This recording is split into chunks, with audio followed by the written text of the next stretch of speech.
Hi, everybody. Today's Sunday, November 17th. Hope you're all doing well.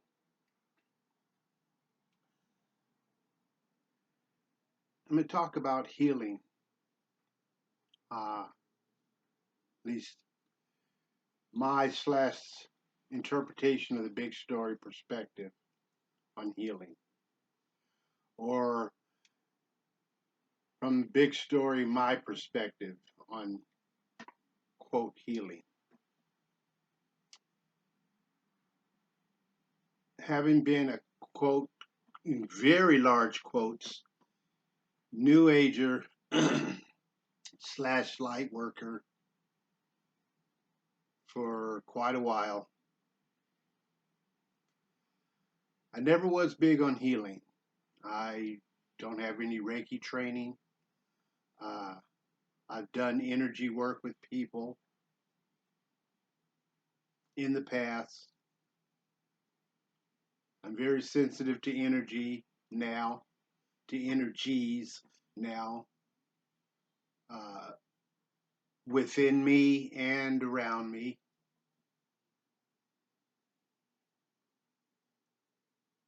And the thing about, this, our whole spiritual awakening is an evolution. And you're not, nothing's etched in stone. The fact that we don't know it all.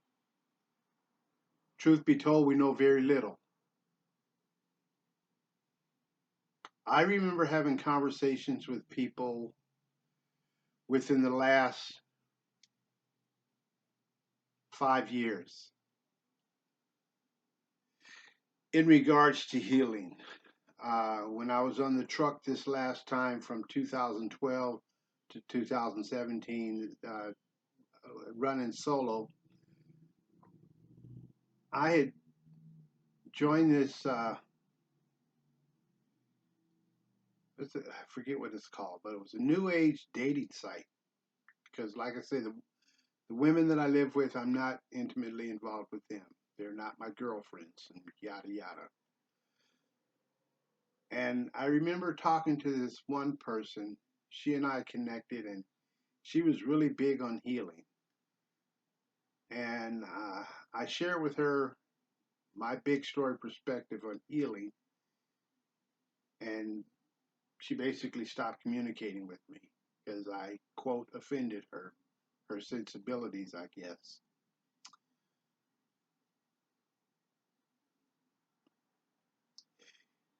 Where I'm going to speak from in this now moment about my perspective on, quote, healing in this now moment is this. Just a bunch of videos ago, since I start this series, I shared the perspective that the big me gave me, the little me, about the model about how much control we have over our physical body. And when we're talking about healing, quote healing, we're talking about the third dimensional physical body, which is just a vehicle. It's not the be all end all. It's not who we are. It's not who you are. You're not your body. It's just a vehicle. Vehicle can still operate, but not be running at a 100% optimum condition, but it still gets the job done. I just recently shared in a video or two ago, back not too many ago, about how my mental body beats up on me all the time about my vision or the lack thereof. I shared with how larger self gave me the option to focus on my eyesight being recalibrated, or third dimensionally, I'm going blind. And then how my mental body beats up on me with the statement, how can you expect somebody to listen to you and take you spiritually serious if you can't even heal yourself? Well, that's kind of what I'm addressed today, in the sense of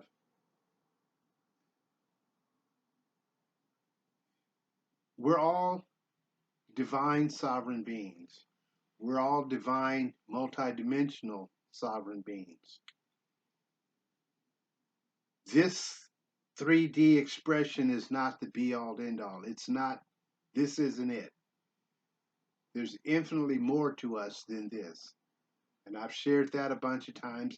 I've had a bunch of experiences to illustrate to me that that's true. And I've shared some of those with you guys. But the perspective, the way I look at it is go back to that model of how much control you have over your physical body. You don't wake yourself up in the morning. You just wake up. You can only stay awake for so long until you pass out. You lose consciousness through lack of sleep.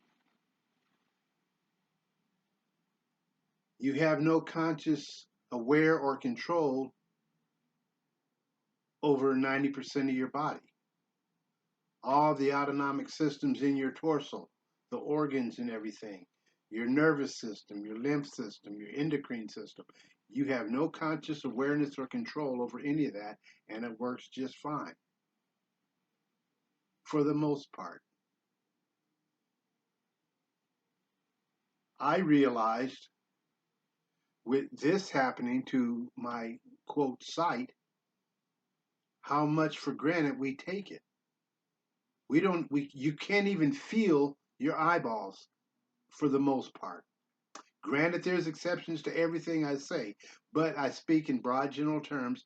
For the most part, you can't even feel your eyeballs. You aren't even consciously aware of them. You just look out of them, and that's just the way that it is. There's an aspect of you that runs all of this, and it's not you, because you have no conscious awareness or control over it, but it runs it all. So my question is, when it comes to, quote, physical healing, and yes, there's a bunch of people on the planet got challenges, and we can all empathize and we can have compassion. Especially me, you know, in my, quote, condition. Notice how I'm qualifying shit, because I'm not just calling this the way that it is. I'm qualifying it because this is not who I truly am. I'm speaking about my physical body, and I'm not my physical body.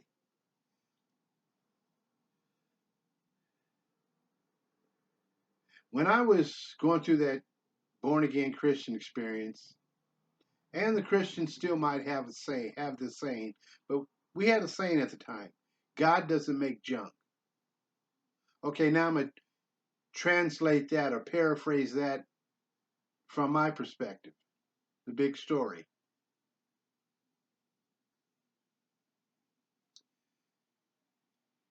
Higher self, bigger me, is not lacking. It knows it, the fact that it can wake me up, that it can run all of the systems of this vehicle. My larger self is fully aware of what's going on with my eye, with my eyesight, which is one of the reasons why the data was given to me that my eyesight's being recalibrated. Well, I'm not doing the recalibration. Something else is, and it's not me that's speaking to you. Like I said, I have no idea what that means. My eyesight's being recalibrated. I have no idea what that means. But it's better than focusing on and calling into the world, I'm going blind. I appreciate to the bottom of my heart the option that Big Me gave me. So when you look at somebody, the fact that we're all divine beings, and one of the aspects of the big story is to view all things as divine, to view all people as divine sovereign beings. See them other than the human suit that they're wearing. See them as the energy, the being that's inhabiting the human suit, that's driving that vehicle. And when you look upon somebody and you go, oh, poor them, and you're saying something's wrong with them,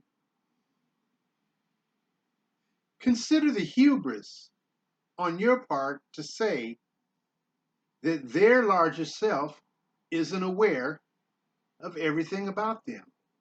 Because their larger self is the one that put them there and runs their show.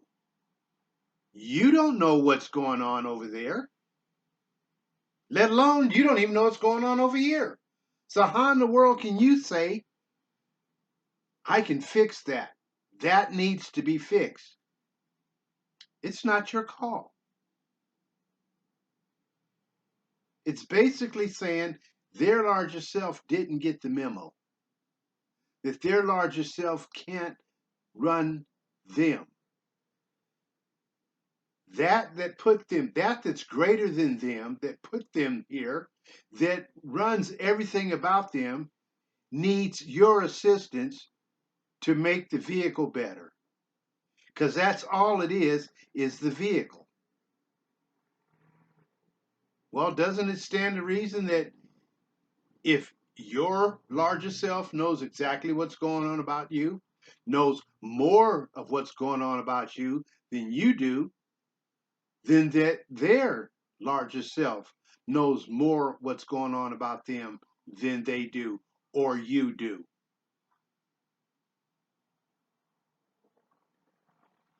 That person that I mentioned earlier that I met online, and I pretty much kind of shared this perspective with her, and she just basically told me, I like the idea of healing people. And what I saw in that was her ego. It made her feel worthy. It was one of her strategies to combat the lie of unworthy. Wasn't so much about the other people that she was, quote, helping. It worked for her, made her feel less worthy, or more worthy, I should say. Yeah, made her feel more worthy, not as much as unworthy as she could have. Like I said, we all have all these strategies to either prove or disprove the lie of unworthy, but it's still a lie. So, truth be told, you can agree with this or not. I don't care. Nobody needs to be healed. It's not your place to determine whether they need to be healed. What I would admonish you to do is view them as a divine, multidimensional being, here experiencing, that's an integral part of all that is, and that they're experiencing as all that is exactly what it is they're going through. And that there's nothing wrong with their vehicle because they're not their vehicle. You've all heard this phrase, we're spiritual beings having a human experience. That's exactly what it is. We're spiritual, divine energy beings having a physical experience. Because we were before we incarnated into these bodies, and we will be after we leave these bodies. Death is an illusion.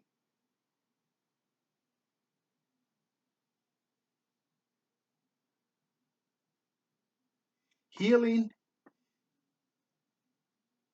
is a lie. It's a fabrication of the third dimensional ego mind. I had this epiphany, or it wasn't even me. I had a veil removed one day. See, I can't take credit for anything anymore because I know that I'm not it. It's not me doing anything because without the veils, I know everything. So when I have a revelation, when something is revealed to me, it wasn't me that did it. I had the revelation because something was revealed to me because the big me that put the veil there took the veil off and revealed the truth to me. So this revelation I had one day was that the third dimensional mind, in its distortion, in its veiled distortion, got a glimpse of infinity and was terrified. And that's why it had to make everything about itself. That's why we, as third dimensional consciousness, we had to make everything about us because we were veiled to the fact that we're vast multidimensional beings. We thought that this is all there is. And especially when we operate within the lie of unworthy and the lie of separation from spirit, and then we get a glimpse of infinity, it just totally terrifies the third dimensional ego mind. So it had to make everything about itself. Because it thought that's all it was. Because it was veiled to its connection with all that is, with its oneness with all that is.